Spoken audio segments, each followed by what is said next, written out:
Hello, it's me again, with the same outfit, but it doesn't matter, we're just gonna forget about it, okay? Fine, let's go. Today I'm gonna be reviewing Fahrenheit 451 by Ray Bradbury, and it would be nice if I had the book with me. So here's the book.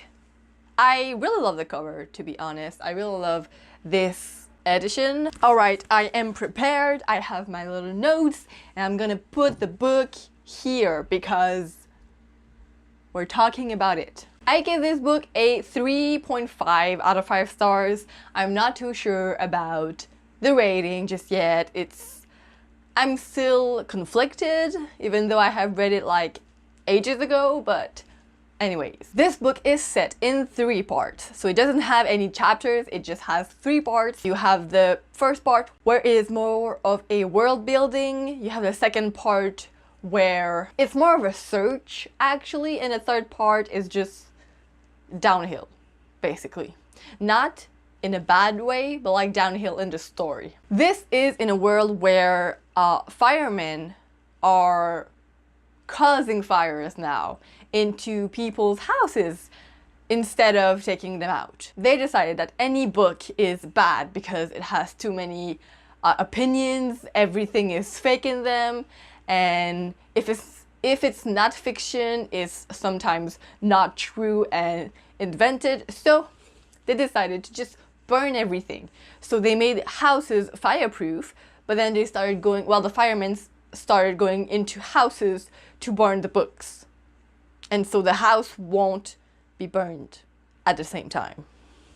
Yes. Well, depending on how many books there is in the house. If there are like thousands of books, the house will burn with the books. So you have this first character named Guy Montag. I don't know if this is how you say the name.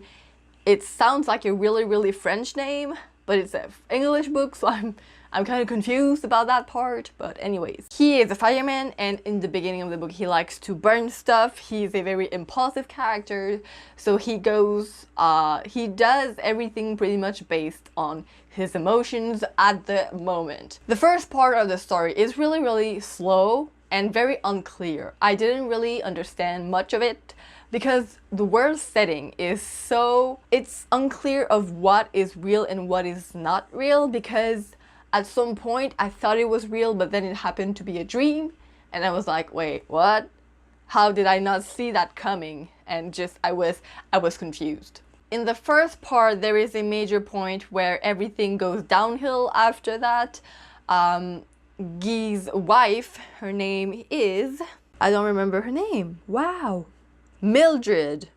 Mildred. It's a shitty name. She tries to commit suicide, and it's not a spoiler because it is said in the back of the book. So, there you go. After she's saved by doctors, she doesn't remember that she tried to commit suicide. So everything for her goes back to normal.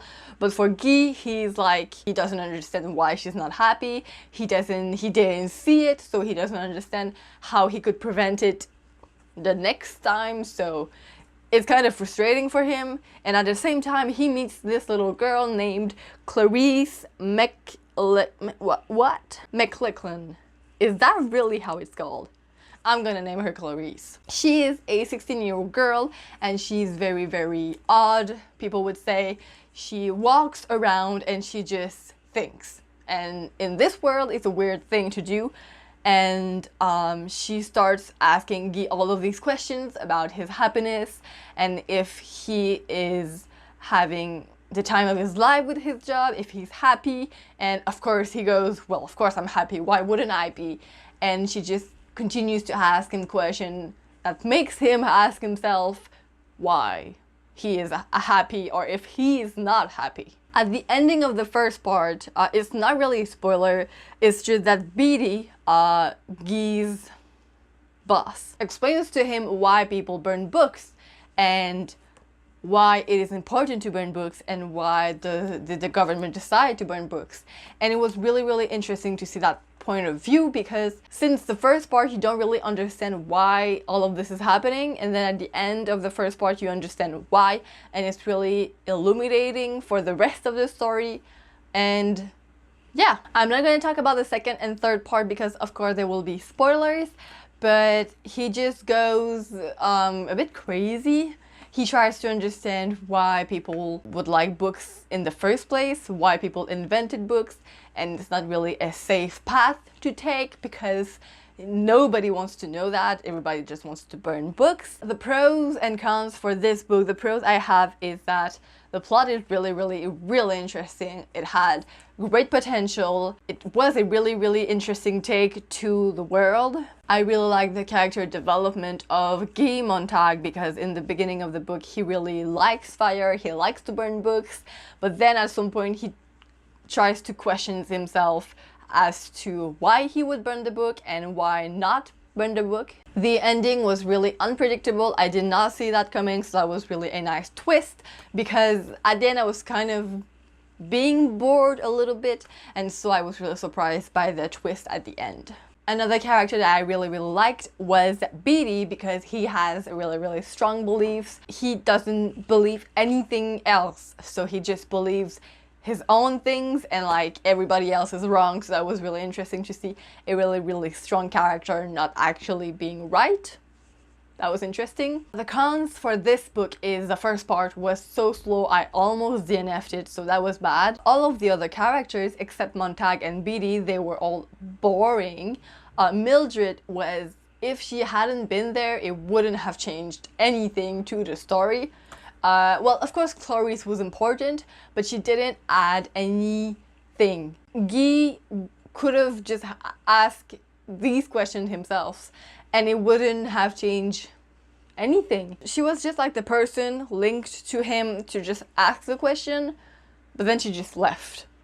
So it's The relationship between Montag and Mildred is freaking horrible. I have never seen such a worst relationship in my life. I think it's not even like, I love a bad relationship, like a toxic relationship, but it wasn't even that. It was just a boring relationship. Like nothing was happening except when she tried to commit suicide, but then she didn't remember, so they didn't really have a talk about it, and then they just would never talk to each other, like ever. So it's the point of the character, I didn't see it. And finally, my last con for this book is the hype. People have been hyping this book for ages, for centuries, for generations, and I was disappointed because I thought it would be better than what I expected. So yeah. So I've kind of rambled for like a lot of minutes, so I'm really sorry about that, but I would really like to know what you think of the book. Leave it in the comments below, and I will see you soon with a new video. Goodbye. De la tierra morena tienen lindo vienen bajando.